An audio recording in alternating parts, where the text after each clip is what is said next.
एक तरफ सियासी पार्टियों ने पाकिस्तानी जेआईटी का विरोध किया तो वहीं पठानकोट में शहीद हुए जवानों के परिजनों ने मांग की कि पाकिस्तान की जेआईटी को जांच के लिए पूरा समय दिया जाए, लेकिन साथ ही ये भी कहा कि जांच के नाम पर खानापूर्ति ना की जाए। पठानकोट आतंकी हमले के जख्म शहीद जवानों के परिजनों की याद में आज भी हरे हैं।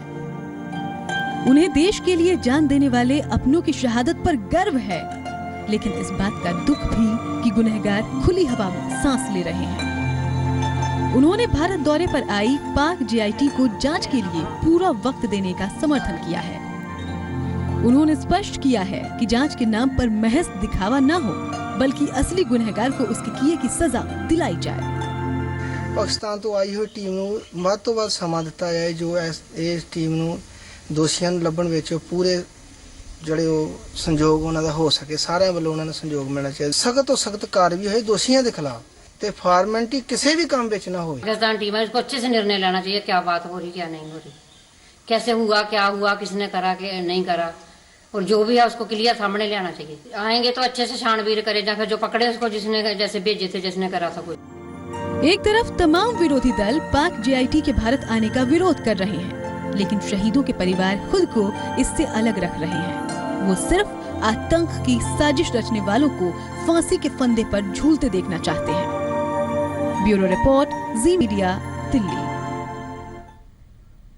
किसान देश का अन्नदाता, देश का पेट भरने वाला, खुद कैसे हालातों में रहता है कोई नहीं जानता, लेकिन हम आपको किसानों की बदहाली की असल तस्वीर दिखाएंगे जो बयां करती है उनकी बदहाली की दास्तां।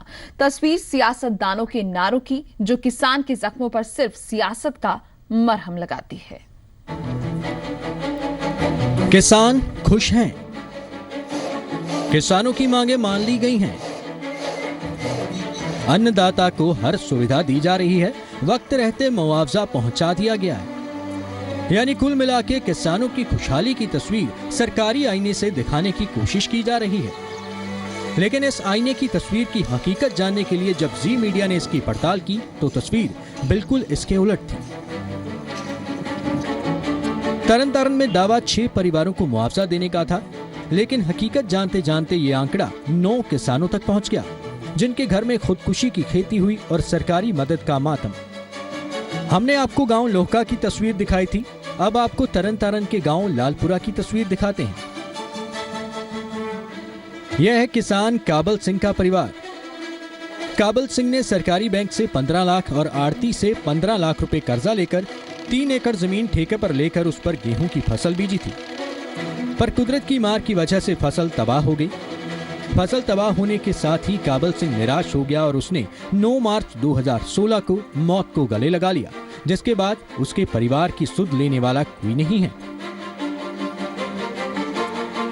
ਉਹਦੇ ਕਰਕੇ ਜਿਹੜਾ ਕਰਜ਼ਾ ਦੇਣ ਵਾਲਾ ਸੀ ਉਹ ਅਸੀਂ ਦੇ ਨਹੀਂ ਸਕੇ ਫਸਲ ਬਰਬਾਦ ਹੋਣ ਦਾ ਕਰਕੇ, ਤੇ ਜਿਹੜਾ ਹੀ ਕਰਜ਼ੇ ਵਾਲੇ ਸੀ ਉਹ ਮੇਰੇ ਡੈਡੀ ਨੂੰ ਫੋਨ ਕਰਦੇ ਸੀ ਤੇ ਉਹਦਾ ਕਰਕੇ ਉਹ ਪਰੇਸ਼ਾਨ ਰਹਿੰਦੇ ਸੀ। ਉਸ ਸਮੇਂ ਤੋਂ 9 ਤਰੀਕ ਦੀ ਗੱਲ ਹੈ, ਸਵੇਰੇ ਉੱਠੇ ਨੇ 9 ਮਾਰਚ ਸਵੇਰੇ ਉੱਠੇ ਨੇ, ਕੰਮ ਸਾਰਾ ਕੀਤਾ ਹੈ ਤੇ ਕਿਸੇ ਨੂੰ ਦੱਸਿਆ ਨਹੀਂ ਤੇ ਉਹਨਾਂ ਨੇ ਜਿਹੜੀ ਦਵਾਈ ਖਾ ਲਈ ਹੈ। ਕਿਸਾਨੀ ਕਿੱਤਾ ਕਰਦੇ ਸਨ, ਫਸਲਾਂ ਦੇ ਵਿੱਚ ਝਾੜ ਘੱਟ ਮਿਲਣ ਦੇ ਨਾਲ ਜੋ ਕਿ ਫਸਲ ਘੱਟ ਖਰਾਬ ਹੋ ਜਾਂਦੀ ਸੀ, ਇਸ ਕਰਕੇ ਕਰਜ਼ਾ ਬਹੁਤ ਜ਼ਿਆਦਾ ਹੁੰਦਾ ਸੀ, ਕਰਜ਼ਾ ਬਹੁਤ ਜ਼ਿਆਦਾ ਚੜ੍ਹਦਾ ਜਾਂਦਾ ਸੀ ਤੇ ਇਸ ਕਰਕੇ ਪਾਪਾ ਦੇ ਦਿਮਾਗ ਤੇ ਹਮੇਸ਼ਾ ਟੈਨਸ਼ਨ ਰਹਿੰਦੀ ਸੀ ਕਰਜ਼ੇ ਦੀ, ਜੋ ਕਿ ਕਰਜ਼ੇ ਵਾਲੇ ਸਾਨੂੰ ਦਿਨ ਰਾਤ ਗੇੜੇ मार तंग करते थे। अब आपको परमजीत सिंह गांव कल्ला के परिवार का हाल दिखाते हैं। सरकारी बैंक और आड़ती से 5 लाख रुपए कर्जा लिया था, 1 एकड़ जमीन में गेहूं की फसल बीजी थी, फसल तबाह हो गई।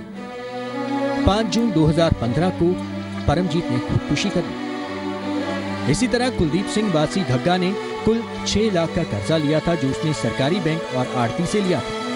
2 एकड़ जमीन ठेके पर लेकर गेहूं की फसल बीजी थी, फसल तबाह हुई, मुआवजा मिला नहीं और 5 जुलाई 2015 को फंदा लगाकर अपनी जान दी। माना चाहल के किसान सुच्चा सिंह पर सरकारी बैंक और आड़तीए का 12 लाख रुपए का कर्जा था। अपनी 3 एकड़ जमीन पर कपास की फसल बीजी, फसल तबाह हुई। 19 जून 2015 को जहर खाकर सुच्चा सिंह ने जान दे दी। अमरजीत सिंह वासी मुठियावाला की 2 एकड़ जमीन थी, सरकारी बैंक और आड़तीए से 10 लाख रुपए कर्जा लेकर गेहूं की फसल बीजी थी, जो तबाह हुई। उसने 23 जुलाई 2015 को फंदा लगाकर खुदकुशी कर ली। मिलता नहीं, हुण भी बहुत चक्कर लगा चुके हैं ते परेशान हो गए, कर्जे तो तंग हो गए, मौत की अपनी। ये 9 महीने हो चले हैं।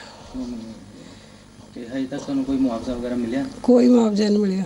ਤੁਹਾਡੇ ਘਰ ਕੋਈ ਸਰਕਾਰੀ ਬੰਦਾ ਆਇਆ ਜਾਂ ਕੋਈ नेता नुता आया ਤੁਹਾਡੇ ਘਰ? सरकारी बंदा कोई नहीं आया। यह तो कुछ किसानों की तस्वीर है जो हमने आपको दिखाई। जिले के डिप्टी कमिश्नर साहब खुद 6 केसों की पुष्टि कर रहे हैं और 2 केस 4 जनवरी 2016 और 31 दिसंबर 2015 को सरकार को भेजने की बात कह रहे हैं। टोटल साडे कोल 6 केसेस आए सीगे, ਉਹਦੇ ਵਿੱਚੋਂ 4 ਜਿਹੜੇ ਹੈਗੇ ਡਿਸਟ੍ਰਿਕਟ ਲੈਵਲ ਕਮੇਟੀ ਵੱਲੋਂ ਜਿਹੜੇ ਰਿਕਮੈਂਡ ਕਰ ਦਿੱਤੇ ਗਏ ਉਹਨਾਂ ਪੇਮੈਂਟ ਵਾਸਤੇ, ਤੇ 2 ਕੇਸਿਸ ਜਿਹੜੇ ਹੈਗੇ ਗਵਰਨਮੈਂਟ ਨੂੰ ਰੈਵਰੀ ਵਾਸਤੇ ਮੰਗੇ ਹੈਗੇ ਨੇ। इस समय पेंडिंग कोई केस नहीं है साडे जिले विच। तस्वीर कितनी भयानक है, सोचिए कि उन परिवारों का क्या हाल होगा जिनका कमाने वाला सदस्य दुनिया को अलविदा कह गया।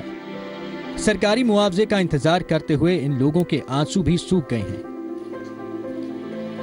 पर मुआवजा कब मिलेगा उसका भी अभी इंतजार है। किसानों का हमदर्द बनने की कोशिश हर सत्ताधारी दल करता है, लेकिन तरनतारन की ज़मीनी हकीकत ना तो इन सियासतदानों से छुपी है, ना ही अधिकारियों से। फिर क्यों इन्हें पिछले कुछ सालों पर इनके हालात पर छोड़ दिया गया है? फिर क्यों किसानों की करुण आवाज़ सरकार तक नहीं पहुंच पा रही है? मनीष शर्मा, जी मीडिया, तरन।